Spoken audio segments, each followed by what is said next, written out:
Good morning and welcome back to class. We are getting ready to start our week 2 and kind of diving into the meat of what we'll be studying in this class. And as time goes by, hopefully later on in the class will be more of the practical methods, the creativity, the fun stuff of child evangelism. But before we can get there, we need to stop and look at some of the more technical aspects. Why is child evangelism so important, and what's going on in our church world? If we were to take a minute and go and walk into our churches and take a look around, really honestly take a look around at our churches, would you say that the churches in our holiness movement are growing? Or would you say that in a lot of cases they're shrinking or closing?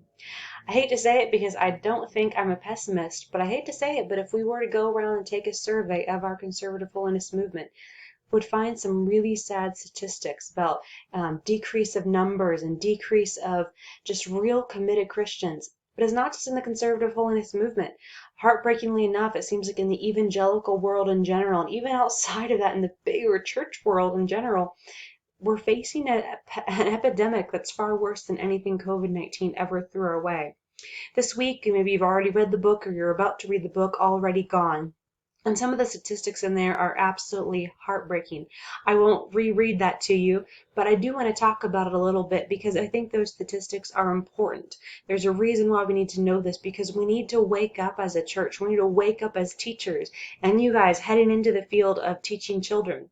In whatever way that's going to be, you guys, even if you don't become full-time VBS workers or Sunday school teachers, you are going to be teaching children one way or another. So it's imperative that we know what's happening and what we can do.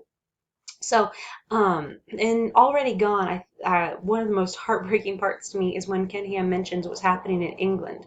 And if you were to go over to England, and I'm from Canada, so I have a picture of this as well, we see that in large the church has died over there. This country where so many of our forefathers came across to have religious freedom, religion is really something that is dying over there. And so we need to look at that and say, okay, if this is happening there, this can happen to us. What do we need to do to make sure this doesn't happen in the United States? And I hope the church that you're coming from is growing and thriving. And if it is, praise God for that. But maybe you come from a church that you say, yeah, it really is dying. The kids ministry is struggling. We struggle to get any kids from the community come. We're struggling to have real committed Christians.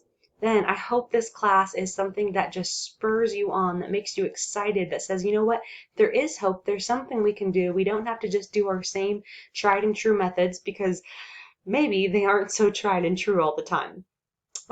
So as we think about what's happening in the church at large, just taking that time to say, what do we need to do at our churches? We have an option as Christians, and I hate to say it, but the option that's a little easier for me sometimes would be just to say, hey, let's bury our heads in the sand and not pay attention to it, because this is depressing. A lot of times we might think of the Sunday school teachers and people in the church that really want to see something happen. And we might say, well, people are trying to do good things. And that's true. But as our book said, um, guys, it's time to take an honest look and say, are the methods that we're using, are the methods that my church is using or that I've used in my own child evangelism, is that what's the best option? So I'm really excited to have you guys read those chapters and excited to see what you guys respond and what your opinions are on that. I love your opinions and you love your comments, so please make sure you're responding to the videos and responding to the books as well. The problem in our world today, guys, is not just the little things that we see. And if we go around our world, we see a lot of heartbreaking things like gay marriage, abortion, euthanasia, moral relativism. I know just recently, a couple months ago at the end of the school year, I heard about in the Cincinnati public school systems how some of the schools actually were having allowances made for furries. And probably a lot of you have heard about this. But you have these people that identify now as furries, and they're being asked for their own special restroom conditions, where they'll have actually a litter box where they can use the restroom in the public schools. And this is being catered and promoted. And in the church world, we rightly see those things and are rightly indignant about that. It's horrifying. It's horrible. But unfortunately, sometimes it's easy for the Christians to attack those heartbreaking things that we see and miss that the enemy is attacking something much more important. It's attacking God's word, our whole foundation. And as teachers, we need to realize that we're not here to just attack the surface things that we see in our country. Yes, we want to stand out against gay marriage. We want to stand out against all these things.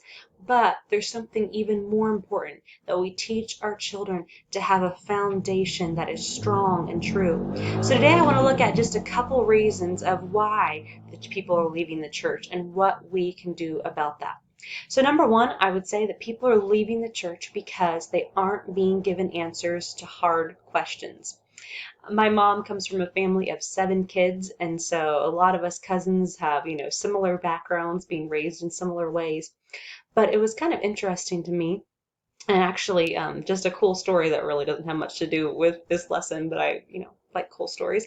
My grandpa, when he was saved, no one in his family knew anything about God whatsoever, but he heard of a local revival. So he went to that revival, and that night he got there and he had cigarettes in his front pocket, and the preacher preached against cigarettes. And he was, of course, mad at the preacher for calling him out in front of everybody. And he said, well, tomorrow night I'm going to leave my cigarettes in the car and he won't be able to preach against me. So he goes into the service, and that night the preacher says, some of you are still smoking your cigarettes and you left them in your car tonight. Well, of course, my grandpa was a little concerned that the preacher knew that, and so he said, well, he must have seen me. So the next night he goes back and leaves his cigarettes back on top of the refrigerator, and he goes off to church. And the preacher, wouldn't you know it, says, you know what? Some of you guys are still smoking your cigarettes, and tonight you left them at home on top of your refrigerator. And so my grandpa had a life-changing commitment to Christ, his kids as well. And so a lot of us cousins have had a really strong, grown up in the church. We've had a strong foundation, or I would have thought would have had a strong foundation. But I have a couple of cousins that have just chosen a totally different path, just nothing to do with the church, nothing that they'd want to do with God. And my one cousin, it was really heartbreaking the one day to hear his story. And he said when he was a teenager, he went to somebody in his church. I forget if it was a Sunday school teacher or some kind of a leader. And he had a bunch of questions about the Bible and just questions about his faith. Wanted to know answers. And the person basically told him, you know what, I don't really have answers to that. You just need to have faith and believe. And guys, God never told us in his word to just have a blind faith. He gives us a reason to believe. I think of the account of Lazarus in the Bible when God does this huge miracle. He raises this man from the dead. And why does he do it? It says that he does it for those that are standing there to prove that he is God. God gives us answers to things, and kids need to be taught about how they can have an answer to what they believe.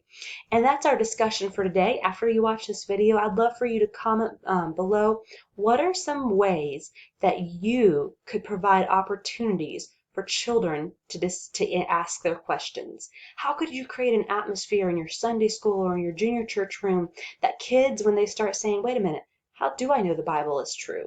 Or, wait a minute, I have this big question about the Bible or some kind of discrepancy. How can you have a classroom that's open where kids can bring those questions to you?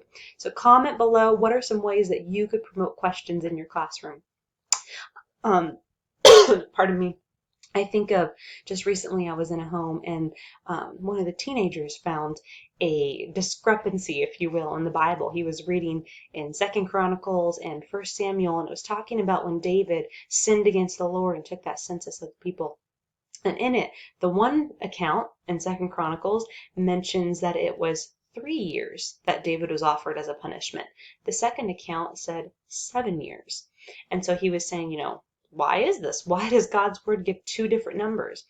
And thankfully for that guy, he had the tools to go and dig and search and say, okay, why do 2 stories in the Bible have 2 different numbers? And he was able to go find answers. But a lot of kids aren't given the opportunity of even where to take their questions. They see something like that in the Bible that doesn't make sense to them, and a lot of times there's good, simple answers they can find, but they aren't given the tools to do that. So, number one, we need to find ways to let kids ask their questions. Asking questions, guys, is not a sign of doubt. Asking questions about your faith is a way to prove your faith and make it stronger. Obviously, we have to be careful it's not a doubt or we've all met people that ask questions they don't really want the answers to. They ask about God in a way that is just a way to continually get what they want in the end. Of course, we're not talking about those questions. We're talking about a heart that is seeking God and asking honest questions. Number 2, We're spending more time teaching children how to be good rather than how to be a follower of Jesus. And guys, this past year I've had the privilege of going all across the United States on missionary deputation. So I've been to a lot of different churches, seen a lot of great churches, a lot of great Sunday schools. But sadly enough, I've seen a lot of Sunday schools where the kids are just given fluff and stuff. And by fluff and stuff, I mean not a whole lot of depth to what they're actually taught. Maybe some sweet teachers, but not putting a lot of meat into their lessons. And it's easy as a teacher. It's so easy. I know this for myself in my 7 years of teaching. Sometimes you just want to do that fun, cutesy lesson that just seems like the kids would have so much fun with. And what we need to focus on is having meat in our lessons. We can spend so much time on the Bible story or the craft, and we can minimize the actual content.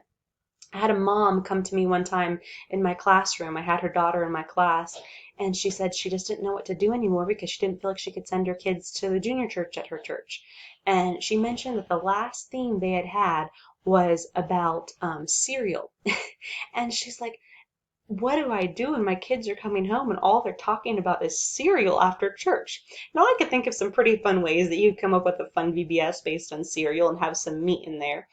But all her kids were learning was things like coming home and they learned about Lucky Charms and being happy all the time. And it was just a lot of fluff and stuff. The teacher maybe had fun decorations with cereal boxes that the kids loved and all kinds of cool things going on, but there wasn't meat to the lesson.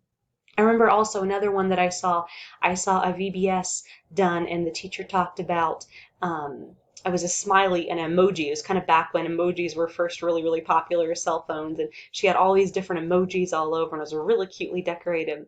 But it kind of made me sad in a way because the whole thrust of the VBS was, let's see if I can find the name of the theme. But, oh, having life with a smile. And that's a good thought in a way, but instead of taking kids deeply into the word, it was just kind of a, let's be smiley, let's be happy, and not really giving the kids much at all. We live in a world where kids are facing difficult times. You have kids that are going through bullying, abuse, all the heartbreaking things that Satan is trying to fling into their life. And we have to give them something, a foundation to stand on, a relationship with Jesus. Instead of teaching kids about having a smile all the time, teach them about how to have joy in the midst of hard times. The number one question that a lot of Christian pastors and debaters receive is, why would a loving God allow suffering? And so we need to have those answers. Even kids can understand that.